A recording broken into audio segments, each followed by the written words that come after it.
no, yo la vacuna no me la pienso poner porque eso no sabemos qué puede hacer, no sabemos qué puede pasar, no sabemos qué efectos secundarios tiene. Yo sin saberlo no me la pongo. Bueno, es uno de los argumentos que se está utilizando para no querer ponerse la vacuna. Pero vamos a mirarlo desde un aspecto del profesional sanitario.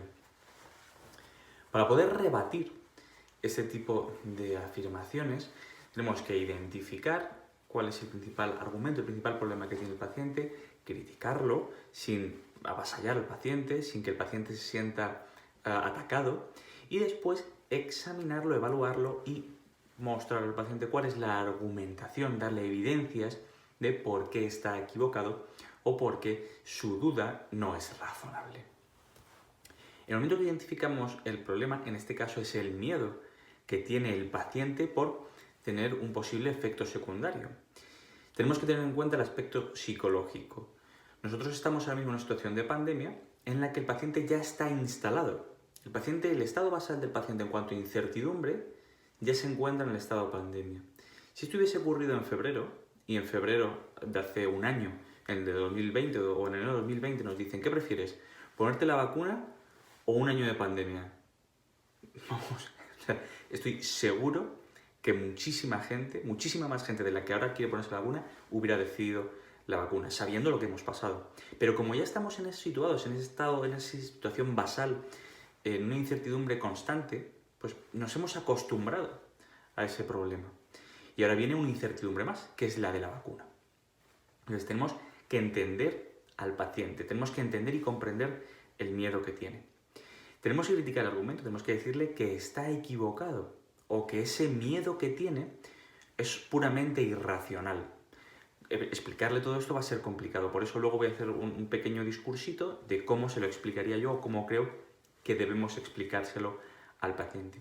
Y después, para poder evidenciar los argumentos, hemos desarrollado esta infografía que os va a dar mucha información sobre qué tipo de razones, qué tipo de argumentos podemos darle a nuestro paciente a la hora de decirle, mira, entiendo lo que te pasa, pero por esto, por esto y por esto y por esto, creo que es ideal lo ideal es que te vacunes. Bueno, no que te vacunes tú, que nos vacunemos todos.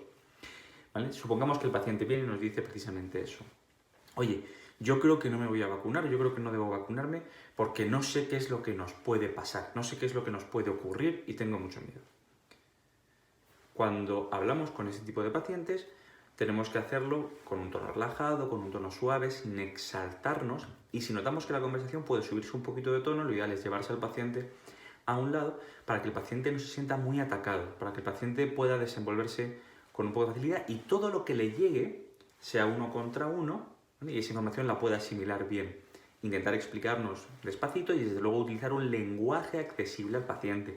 No va a ser lo mismo hablarle a una persona muy formada de 30 y pocos que hablarle a lo mejor a una señora de 80 y tantos.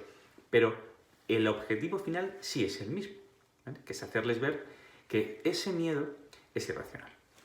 Entonces, si el paciente nos dice esto, podríamos decirle algo así como, bueno, entiendo tu miedo porque sé que es algo nuevo, sé que es una incertidumbre más en tu vida y sé que, bueno, pues no quieres más incertidumbres, es algo normal, es algo lógico, pero ese miedo lo tienes porque desconoces un montón de situaciones que nos han puesto en este momento.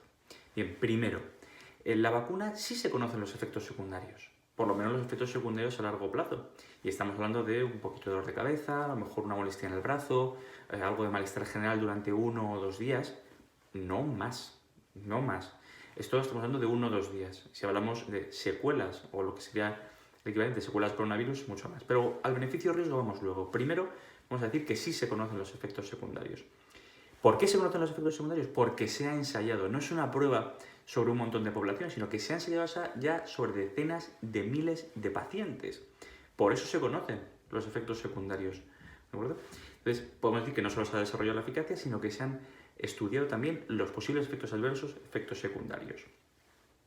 Y tercero, hay una agencia de farmacovigilancia, bueno, no una, varias, europeas, mundiales, nacionales, que se dedican a ver cómo va evolucionando la vacunación y se registra todo lo que se produce en relación a esa vacunación, tanto positivo como negativo.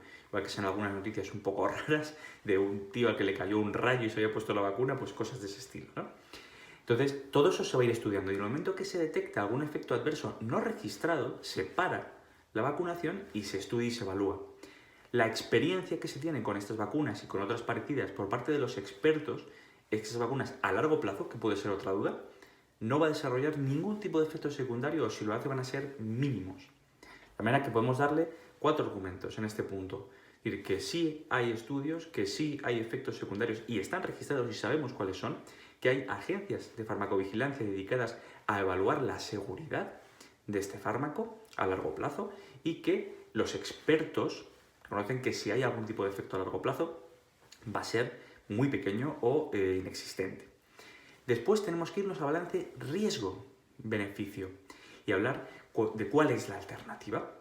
Podemos o vacunarnos o mantenernos en esta pandemia y arriesgarnos a una exposición al virus, a un contagio y a la posibilidad de fallecer, una entre 100, que, oye, yo prefiero la posibilidad de la vacunación a jugármela a fallecer o a tener secuelas durante meses, porque ya ha salido un estudio de la Sociedad Española de Medicina de Familia y Medicina General que habla de 6 meses en la mayoría de los casos en los pacientes con secuelas y pacientes jóvenes de 40 y tantos años. Entonces tenemos que evitamos el fallecimiento, que evitamos las secuelas, evitamos el fracaso económico que estamos teniendo. Y podemos darle al paciente otros 3 argumentos sobre por qué el balance riesgo-beneficio de la vacunación es realmente bueno. Y no, la vacunación no es política, es ciencia y es salud. Y como científicos y profesionales de la salud, los farmacéuticos debemos recomendar la vacunación, porque es lo más positivo que nos podía pasar. Porque las vacunas son el mayor hito, y esto es una opinión mía, de la historia de la medicina. Puede haber un pequeño debate entre la vacunación, entre la anestesia y los antibióticos, que son un poco ahí el top 3 que la gente puede batir. En mi opinión, las vacunas, que es lo que ha salvado mayor cantidad de vidas y nos ha permitido un desarrollo poblacional increíble a lo largo de la historia de la humanidad. Y esto no es una excepción.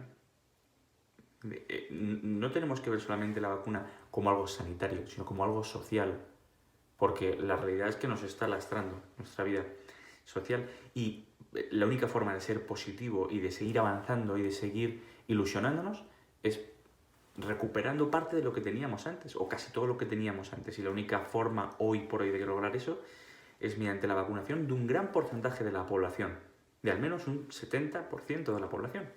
Así que, compañeros, a por todas.